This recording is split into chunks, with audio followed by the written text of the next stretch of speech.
में इतना ही। आपको कुछ भी पसंद आए ना आए तो आप कमेंट बॉक्स में ज़रूर सबको ये टाइम ना मिल जाएगी। आप मतलब इसके लिए बहुत कुछ करना पड़ा हमको।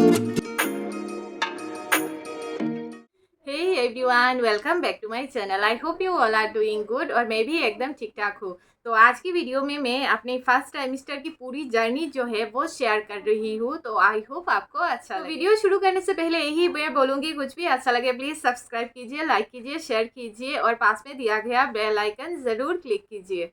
तो मैं अपनी प्रेगनेंसी पीरियड जो है मेरी लाइफ का बहुत ज़्यादा गोल्डन पीरियड है, यही मैं बोलूँगी। बहुत ज़्यादा खुश थी उस टाइम, लेकिन जो फर्स्ट टाइमेस्टर था वो बहुत ज़्यादा क्रिटिकल टाइम था मेरे लिए। ऐसा लग रहा था मुझे कि ये मतलब कब ख़त्म होगा।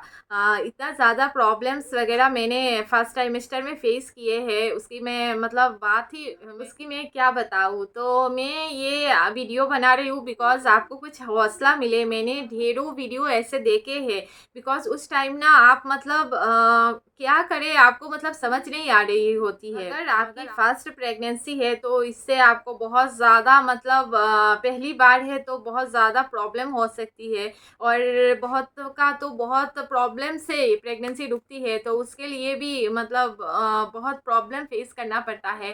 तो एक्चुअली मैंने अपनी प्रेगनेंसी में बहुत से मेरे जो फ्रेंड्स लोग थे जो ऑलरेडी मतलब जिनकी बेबी है उनसे मैं बात करती थी, हमेशा घंटों बात करती थी कि मुझे ऐसे प्रॉब्लम्स इतना ज़्यादा मतलब आप अगर मेरे वीडियो पहले फॉलो करते होंगे तो आपको पता होगा मुझे बहुत ज़्यादा मतलब नोशिया, वोमिटिंग और बहुत ज़्यादा ब्रीथिंग इशू, बहुत प्रॉब्लम मैंने फेस किए हैं। ब्लीडिंग इशू थी, मतलब फर्स्ट टाइमेस्टर मेरा बहुत ज़्यादा क्रिटिकल था। तो मैं हमेशा ऐसे सोचती मेरे साथ ही क्यों, मुझे इतनी परेशानी क्यों हो रही है। तो मेरे जो फ्रेंड्स जितने भी थे मतलब उनसे मैं बात करती थी कि आपको भी ऐसे प्रॉब्लम्स वगैरह हुए कि नहीं, तो सब ने बोलते थे इतना प्रॉब्लम नहीं हुआ जितना कि मुझे हुआ। तो मैं वीडियो में ऐसे सर्च करके देखती थी कि ऐसे मतलब इतना ज़्यादा प्रॉब्लम किनको होता है।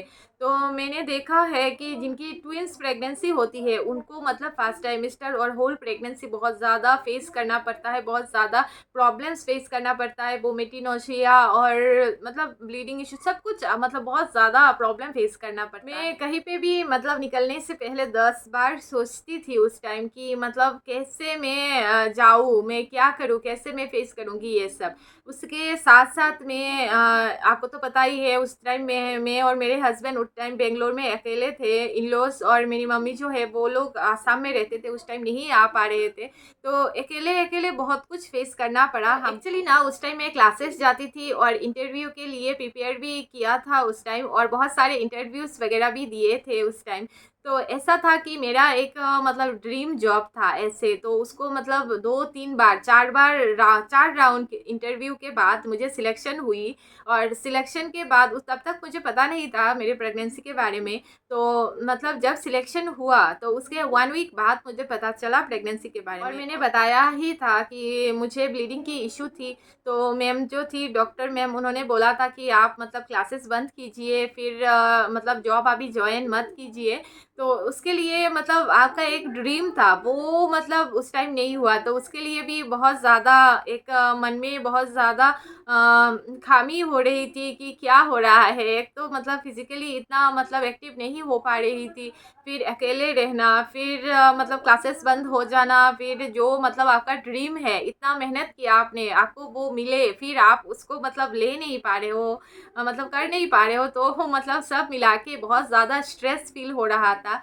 फिर बहुत ज़्यादा मूड स्विंग भी हो रहा था। तो कभी कभार मतलब झगड़ा, मतलब हस्बैंड की बातें मैं नहीं समझ पा रही थी, मेरी बातें उनको समझ में नहीं आ रही थी। फिर मम्मी ने समझाया कि उस टाइम आपको बहुत ज़्यादा खुश रहना चाहिए, जो भी है, जो भी प्रॉब्लम है, एटलीस्ट आपके बेबी के लिए उस टाइम आपको खुश रहना चाहिए, स्ट्रेस फ्री रहना चाहिए। तो मैं उस टाइम मतलब उसके बाद मम्मी के समझाने के बाद मैंने हमेशा से ही स्ट्रेस फ्री रहने की कोशिश की है। मतलब कहीं कहीं बार तो ऐसे हो जाता है ना कि आप मतलब इतना इतना हो जाता है कि आप मतलब मतलब आप कंट्रोल नहीं कर पाते। तो मम्मी ने समझाया कि उस टाइम बहुत ज़्यादा जो इम्पोर्टेंट है वो आपके पास अभी है, उसको मतलब ध्यान दीजिए और स्ट्रेस फ्री रहिए।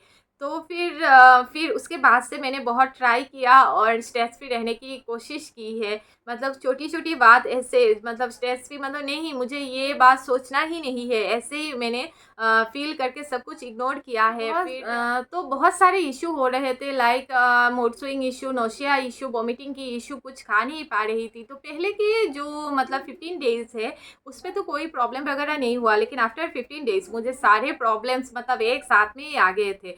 रात को जब रात होती थी ब्रीथिंग इशू शुरू हो जाती थी, खाना नहीं खाया जा रहा था। फिर वेट लूज़ कर लिया, 2 किलो से ज़्यादा वेट लूज़ कर लिया। फिर डॉक्टर चेंज करना पड़ा। फिर टीथिंग की इशू भी हो गई उस टाइम, मतलब इतना सारा, एक तो आप खा नहीं पा रहे हो, उसके साथ टीथिंग इशू भी हो गई। और मतलब कुछ खा नहीं पाती थी और मतलब डॉक्टर को दिखा भी नहीं पाती थी। मतलब मैम ने ऐसे बोला था कि आप मतलब पेन किलर ले सकते हो, कोई भी ट्रीटमेंट वगैरह आप नहीं कर पाओगे। तो बहुत ज़्यादा प्रॉब्लम हुआ। फिर उसके बाद ब्लीडिंग इशू भी थी, तो सब कुछ संभाल के करना था। एक तो घर पे अकेले हम दोनों, सब कुछ हमें ही मैनेज करना था। फिर कभी-कभार ऐसे भी होता था, मतलब खाना वगैरह भी नहीं बना पाती थी, तो मतलब पड़ी रहती थी ऐसे बेड पे। तो मतलब हस्बैंड को सब कुछ करना पड़ता था। तो ऐसे होता था ना, कभी नौशिया का इशू मतलब इतना ज़्यादा मुझे प्रॉब्लम दे रहा था कि मतलब साउथ में तो आपको पता ही है, करी पत्ता और सरसों का छौंक तो हर एक घर में लगता ही है। तो मतलब स्मेल तो आती ही रहेगी, तो उससे भी मुझे बहुत ज़्यादा प्रॉब्लम हो रही थी। फिर रात को तो मैंने बताया ही था, रात को 4 बार 5 बार वॉमिटिंग की इशू रहती ही थी। ऐसे भी हुआ मेरे साथ कि वॉमिटिंग करते करते ब्लीडिंग आया, मतलब गला एकदम चीर के फिर ब्लीडिंग ब्लीडिंग भी हुई, मतलब वॉमिटिंग के साथ ब्लीडिंग हुई। तो बहुत ज़्यादा मतलब क्रिटिकल टाइम था ये पीरियड मेरा। जब भी रात 8 बज जाती थी तो पेट में एकदम कुड़मुड़ू शुरू हो जाता था और फिर ब्रीथिंग इशू शुरू हो जाती थी, मैं सांस नहीं ले पाती थी। खाना तो मतलब 1 डेढ़ घंटा लग जाता था मुझे फूड फिनिश करने में। तो उसके लिए ही मैं यही सोचती हूँ, उसके लिए ही मेरा मतलब पूरा एकदम वेट लूज़ होना शुरू हो गया था। फिर एंटी स्कैन में पता चला कि ट्विंस प्रेगनेंसी थी। तो सब मिला के मैं यही बोलूँगी, हर 1 महीने में मेरा कुछ ना कुछ इश्यूज़ था। तो मतलब बहुत ज़्यादा फेस करना पड़ा मुझे प्रॉब्लम, लेकिन आफ्टर ऑल यही मैं बोलूँगी कि माँ बनना इतना ईज़ी नहीं है, बहुत कुछ फेस करना पड़ता है। मैंने भी किया है, सब करते हैं, मैंने भी किया है और मैं ये एक्सपीरियंस वगैरह सब आपके साथ शेयर कर रही हूँ, बिकॉज़ उस टाइम मैं भी मतलब बहुत सारे वीडियोज़ ऐसे सर्च कर के देखती थी। आफ्टर फर्स्ट टाइमिस्टर जब मुझे थोड़ा थोड़ा मतलब टेस्ट आने लगा, फिर थोड़ा थोड़ा खाने लगी, फिर थोड़ा थोड़ा घूमना शुरू हुआ बाहर, थोड़ा थोड़ा मतलब बाहर ज़्यादा नहीं जाती थी, फ्रेंड्स लोगों के घर पे तो कभी कभार चली जाती थी। तो उससे बहुत ज़्यादा मतलब हेल्प मिली। गाइस यही मैं बोलूँगी कि सबको ये टाइम ना बीत जाएगी, आपको मतलब हौसला रखना है। ये 3 महीने आपको बहुत ज़्यादा मतलब क्रिटिकल लगेगा, ऐसा लगेगा कि कब ख़त्म होगा, लेकिन 3 महीने बाद जब आपका मतलब ये पीरियड चला जाएगा, टेस्ट आ जाएगा, खा पाओगे, घूम फिर पाओगे, सब कुछ ईज़ी हो जाएगा। लेकिन यही मैं बोलूँगी कि माँ बनना इतना ईज़ी नहीं है, सब कोई फेस करते हैं, मैंने भी किया है। तो आप हौसला रखिए और सब कुछ हो जाएगा, सब कुछ हो जाएगा। आज के वीडियो में इतना ही। मैंने अपने फर्स्ट टाइमिस्टर के बारे में पूरा शेयर किया है। सारे वीडियोस आप मतलब आप मेरे चैनल पे जाके आप देख पाओगे। तो आई होप आपको मेरी वीडियो पसंद आ रही होगी, और अगर कुछ भी पसंद आए प्लीज़ एक सब्सक्राइब कर दीजिएगा, लाइक कर दीजिए, शेयर कर दीजिए और कमेंट बॉक्स पे ज़रूर कमेंट कीजिए। कुछ भी मतलब ऐसा आपको समझ नहीं आ रहा हो और कुछ भी ऐसा मतलब आपको जानना हो तो आप कमेंट बॉक्स पे ज़रूर कमेंट कीजिए, मैं उसकी आंसर देने की कोशिश ज़रूर करूँ। तो आज के वीडियो में इतना ही, मिलते हैं किसी दूसरे वीडियो में, तब तक के लिए बाय बाय।